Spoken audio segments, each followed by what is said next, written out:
So I just got back from a 2-week expedition in Ecuador where I climbed some of the tallest peaks in that country. And this video is all about my minimalist camera gear setup that I took with me to capture the experience.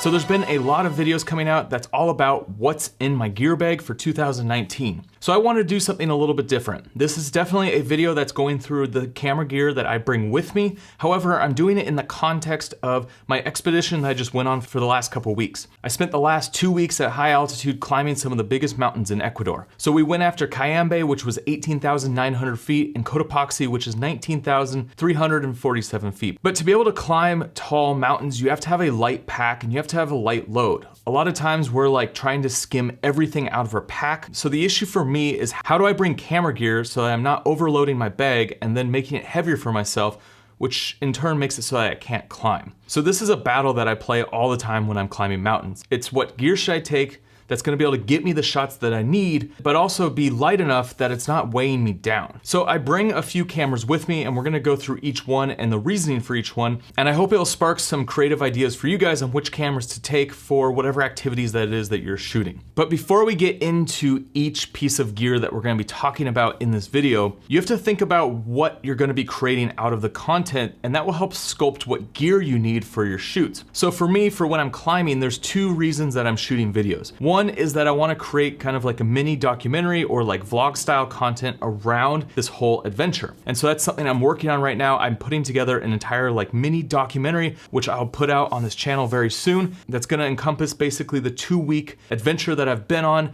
And so that is one thing that I'm shooting for. I have to keep that in the back of my head. I need content that shows all the different stages that we went through. And I also need to be able to capture sounds and audio and all different things that are going on when I'm out there climbing. And the second thing that I'm thinking about is that I'm in these unique places where I could capture some stock footage.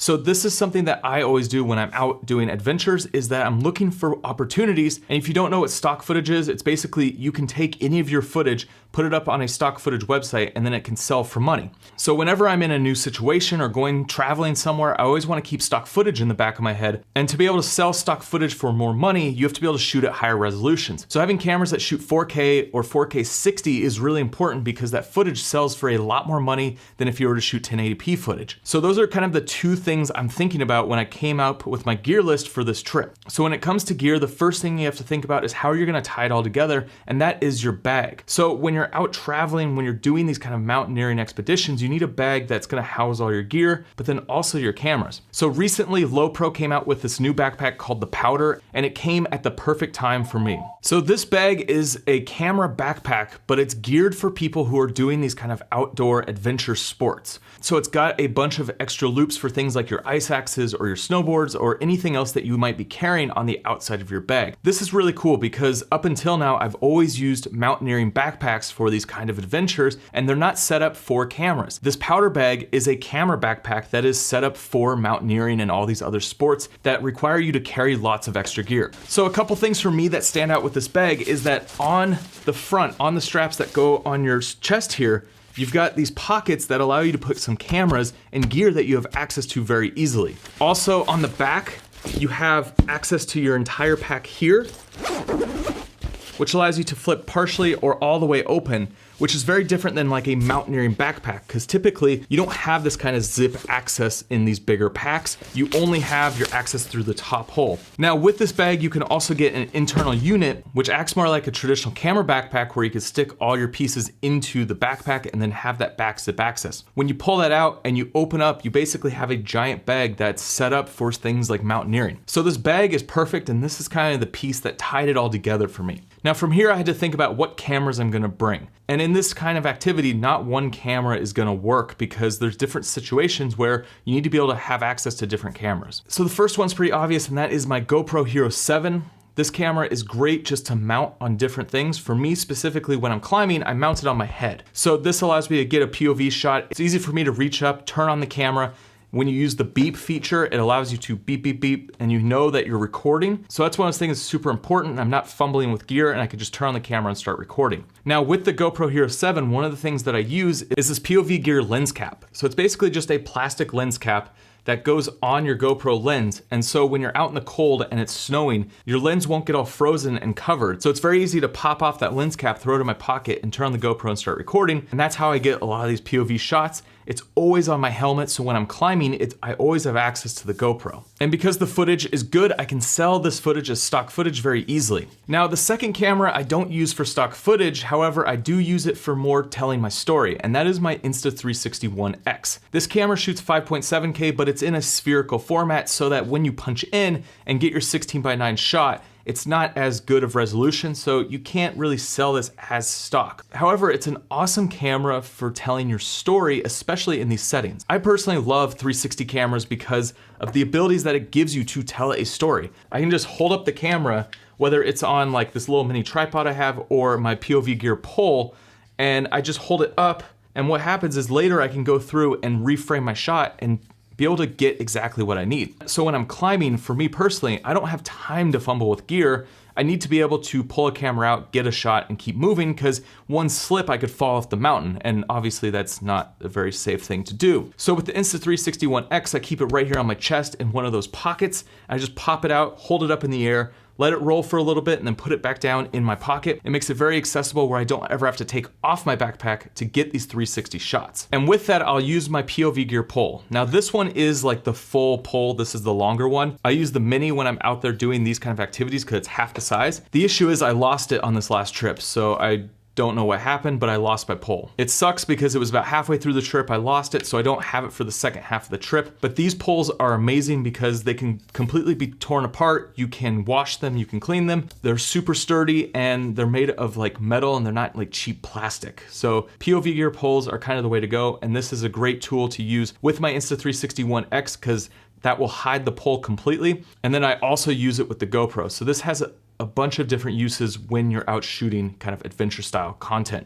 Now, I definitely brought along my GH5. This is kind of an essential piece that I always bring with me. However, when I'm actually climbing mountains, this becomes a little bit heavy and I don't necessarily want to bring a full mirrorless camera. I just want to bring these smaller cameras because they're easy to put on my body. This never ends up coming out of my bag if I take it climbing, so it ends up becoming dead weight. However, everything else that I was shooting around this 2-week expedition, I was using this when I had a chance. It's also obviously good for photography, so having a DSLR or a mirrorless camera is a good choice to tell your story, but you gotta think about your situation, and if it doesn't make sense to always carry something like this, then you might wanna leave it behind. So my camera of choice is, of course, the Panasonic GH5, and I brought 2 lenses with me. I brought 2 primes. Now this is something different than I normally do. So usually I bring my 12-60, which is like the perfect all-around lens for the Micro Four Thirds. 12-60 gives you a huge range. It's like a 24 to like 120. So that's a huge range of focal lengths. The issue is it's a f4, so everything's gonna be in focus. So what I wanted to do on this trip was something a little bit different. Instead of bringing a zoom lens, I brought 2 primes. I brought my 15mm 1.7, and then I brought my 25mm 1.4. And the reason that I brought 2 primes versus a zoom lens is that I'm using this to get some more of that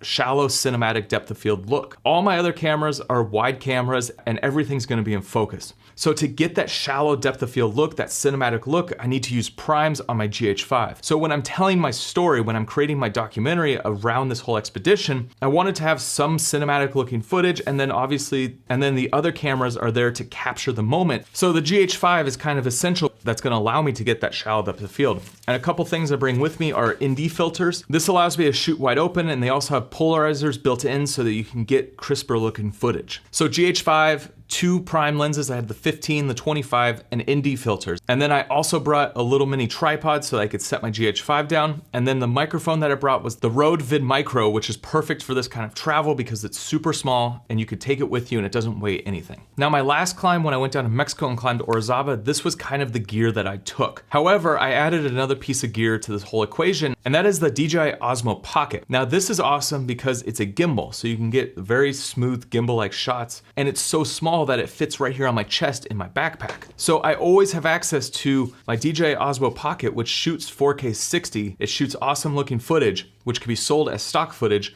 on one side, and then I have my Insta360 which is great for storytelling, on my other side. And this is always with me no matter where I'm going when I'm climbing. So I always have these two cameras here. I can reach in, get the shot, whether I want a shot that looks good to sell as stock footage, or I just need a shot that's gonna help me tell my story because I'm in a really cool situation. And that's why these two cameras became my prime cameras that I used for almost everything. So it might seem like kind of crazy that I brought 4 cameras with me to capture this, but all of them have very distinct uses when it comes to a 2-week expedition when I'm climbing. In terms of like computers and all that stuff, I left all that at home. So I essentially relied on keeping cards in all of the cameras. I wish I had a NAR box. That would be the one thing I would add to this whole kit, because then I could offload my footage each night. However, for this trip specifically, what I did is I put 128 gigabyte cards in every camera, and I basically just kept recording as I was going throughout the 2 weeks. Now I never ran out of space. I got pretty low on some of the cameras, but having 128 gigabytes in every camera, I had 2 in the GH5, it basically allowed me to shoot and not have to worry about offloading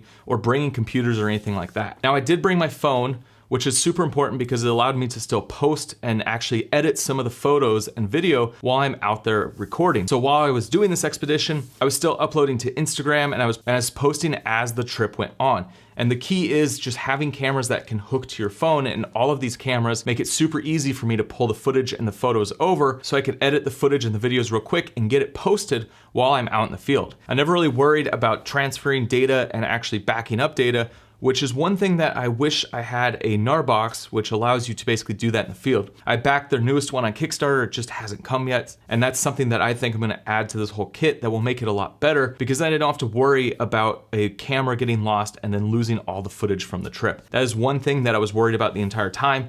If I lost one of these cameras, it meant that I lost a lot of the footage as well. Now, one of the key things to keeping all these cameras charged was my battery pack. And this battery pack from Roam Proof is pretty incredible because it's not only beefy and made for outdoor, but it also has a solar panel in it. So for those times when I don't have access to power and I need to recharge this battery pack, I just have to leave it out in the sun. So this is essential. It has 4 different USB ports, and I could charge all 4 of my cameras at once while this is sitting out in the sun. It's one of those things that's super essential because you gotta keep all these cameras powered, and there's a lot of situations when I'm out climbing where I don't have access to power. I just have access to a battery pack, and that's where one of these is very handy. So essentially that was all the gear that I brought with me. I obviously brought the cables to charge things, a couple little cases that I had sitting around, but this is it. This is all I took with me to try and capture this 2-week expedition. Now, I wasn't using every camera all the time. It basically came down to I needed specific cameras for specific uses, and when I was up climbing on the mountains, I only took small things with me. So I shot with the Dji Osmo Pocket, the GoPro that was mounted on my head,